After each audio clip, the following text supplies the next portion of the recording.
안녕하십니까. 혼란한 정치 시사 이슈를 술술 풀어보는 송국근의 혼술 11월 28일 화요일 오후에 인사드립니다. 민주당이 마침내 둘로 쪼개지고 있습니다.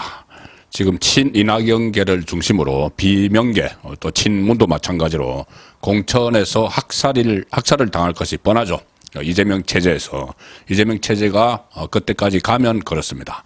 중간에 이재명 체제가 무너질 가능성도 있는데 지금 총선이 한 4개월여 앞으로 다가오니 이 민주당 비명계에서도 이 이재명이 뭐 구속이 되거나 이런 상황에 대비하기보다는 현재 체제가 그대로 갈 가능성에 대응을 하기 시작하는 그런 모습인데 이 상태로 그대로 가면은 뭐 비명계는 공천 학살을 당하죠. 특히 친이낙연계가 당내 현역 의원이 한 30명 됩니다. 168명 중에서 한 30명이 되는데 그때 이재명 체포동의안 가결시킬 때 이탈표가 한 30표 플러스 알파 나왔죠. 그 대부분이 이낙연계로 볼 수가 있습니다. 그 이낙연계가 지금 공천 학살에 전전긍긍하고 있는데 자, 그러면 누군가 깃발을 들면은 바로 뛰쳐나가서 당을 만들 수 있겠죠. 이낙연계면은 당연히 이낙연 전 대표가 깃발을 들어야 되는데 이낙연 깃발을 올리기 시작을 했습니다. 직접 신당 창당 저는 이 정도 되면은 사실상 신당 창당을 선언했다 이렇게 봅니다.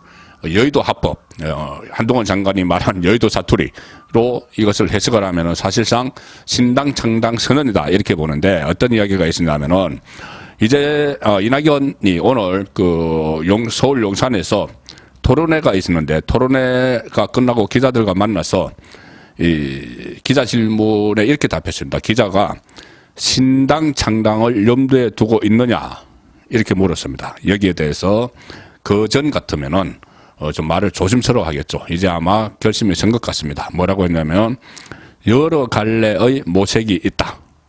여러 갈래의 모색이 있다. 국가를 위해서 제가 할 일이 무엇인가 항상 골똘하게 생각하고 있다. 자, 그 전에 물어봤을 때는 이 그 뒷부분 국가를 위해서 제가 할 일이 무엇인가 항상 골똘하게 생각하고 있다는데 지금은 여러 갈래의 길이 있다. 다양한 길을 찾고 있다. 지금 모색을 하고 있다는 이야기입니다.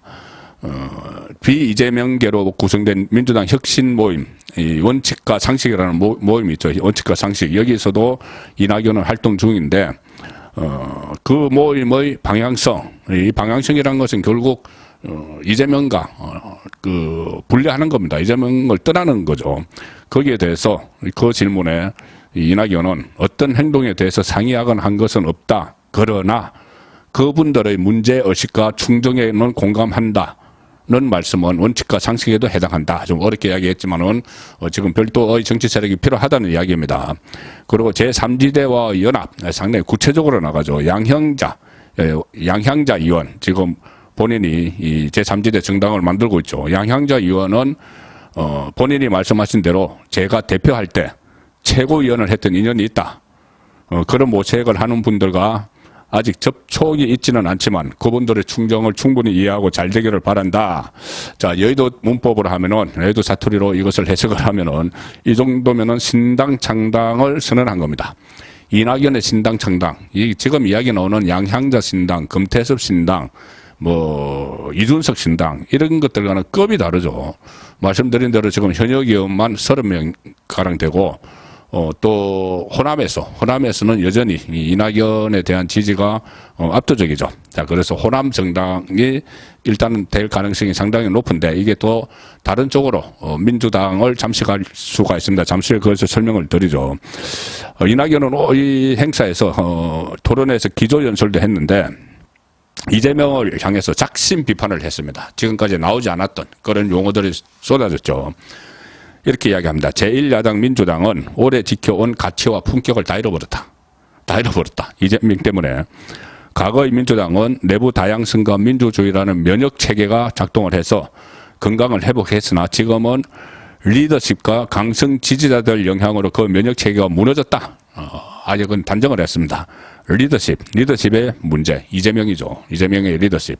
그리고 강성 지지자들, 개딸이죠. 이것을 지적을 했고 특히 지금 민주당의 정책들이 사법 문제에 가려진다. 사법 문제. 이재명의 사법 리스크 이것을 직격탄을 날린 겁니다. 그러면 도저히 이제 같이 할 수 없다는 이야기가 되는 것이고 이런 말도 했네요. 양당 지금 현재의 정당 국민의힘과 이 민주당은 국민 실망시키기 경쟁을 하고 있다. 이낙연의 말입니다. 그래서 다당제를 구현해야 된다. 다당제. 자, 이 두 당론은 안 된다. 다당제를 해야 된다. 제3의 당이 나타나야 된다. 즉 이낙연 당이 나타나야 된다. 그 이야기를 지금 하고 있는 겁니다.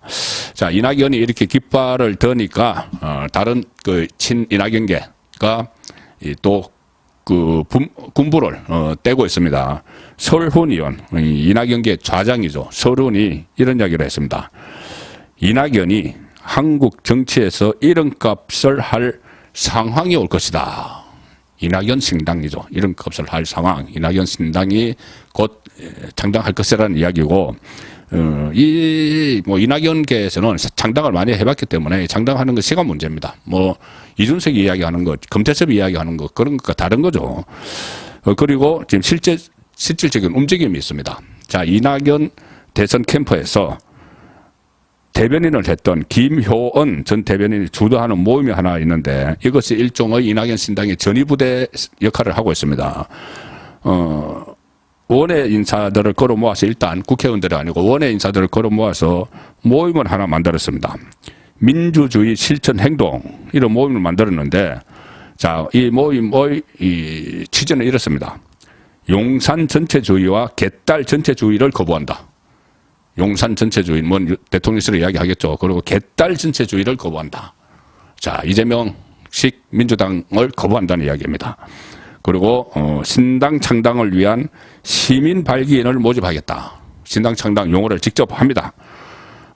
그리고 지금 현역 의원들은 일단 여기에 거리를 두고 이제 그 관망을 하고 있지만은 이 김효원 전 이낙연 캠프 대변인이 주도하는 이 모임이 이낙연 신당의 전위부대 역할을 하고 있는 것이죠.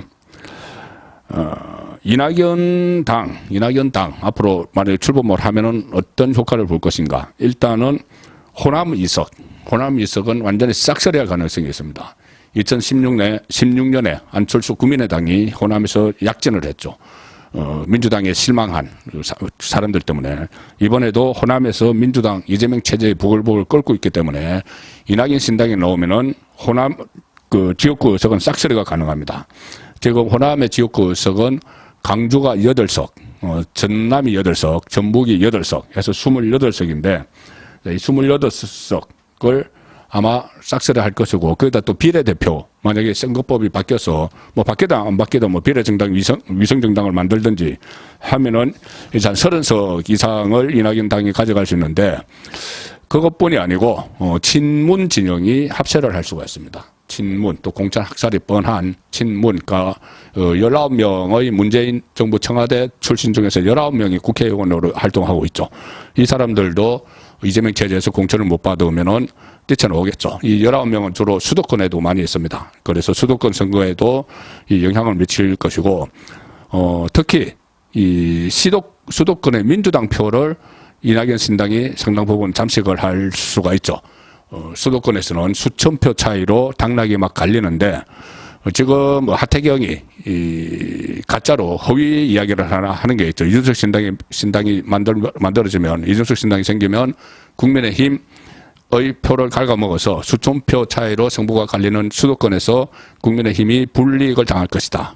그런데 그렇지 않다는 걸 제가 누차 말씀을 드렸습니다. 민주당도 갉아먹는다. 만약에 이준석이 정말 신당을 만들어서 지역까지 출마시키는 그런 여력이 없는데 만약에 되면은 그렇게 양쪽을 다 같이 이 영향을 미치기 때문에 그 영향은 없다. 이렇게 말씀을 드렸었는데 이낙연 신당은 다르죠. 이낙연 신당이 뜨면은 지금 수도권에서 민주당 지지층들이 일방적으로 국민의힘 지지층이 이낙연 신당을 지지를 하지는 않겠죠. 민주당 지지층에서 빠져나가기 때문에 여기서 이낙연 정도 되면 신당 만들면 수도권에 전부 다 후보를 출마를 시키겠죠. 후보를 다 출마를 시키면은 여기서 민주당 지지층을 잠식을 해서 수도권에서 박빙의 승부가 벌어지고 있는 수도권에서 국민의힘이 어부지리를 가져갈 수 있다. 자, 그런 상황이 지금 예상이 되고 결과적으로 이렇게 해서 친문 진영까지 합세를 하면은 이낙연 신당이 뜨면 다음 총선에서 민주당 몫의 한 절반 정도를 가져가지 않겠느냐, 그렇게까지 예상이 됩니다. 그러면은 국민의힘이 혹시 가반을 못하더라도 제1당은 되겠죠. 물론 제1당 돼서 가반이 안 되면은 국정 운영을 하는데 또 어려움이 생깁니다. 뭐 갓 초록은 동책이라고 민주당과 이낙연 신당이 그 다음에 다시 합당을 하든지 무슨 연합을 하든지 그래서 공동으로 윤석열 정부 발목 잡기를 하겠죠. 그래서 결론은 이러나 저러나 지금 국민의힘이 상당히 유리한 위치에 서게 됐지만 이 신당이 만들어질 것이 분명하기 때문에 거의 분명해지기 때문에 그렇지만 과반 의석 확보를 위해서는 또 새로운 쇄신을 해야 된다. 그렇게 정리해 드리겠습니다. 송국근의 혼술이었습니다.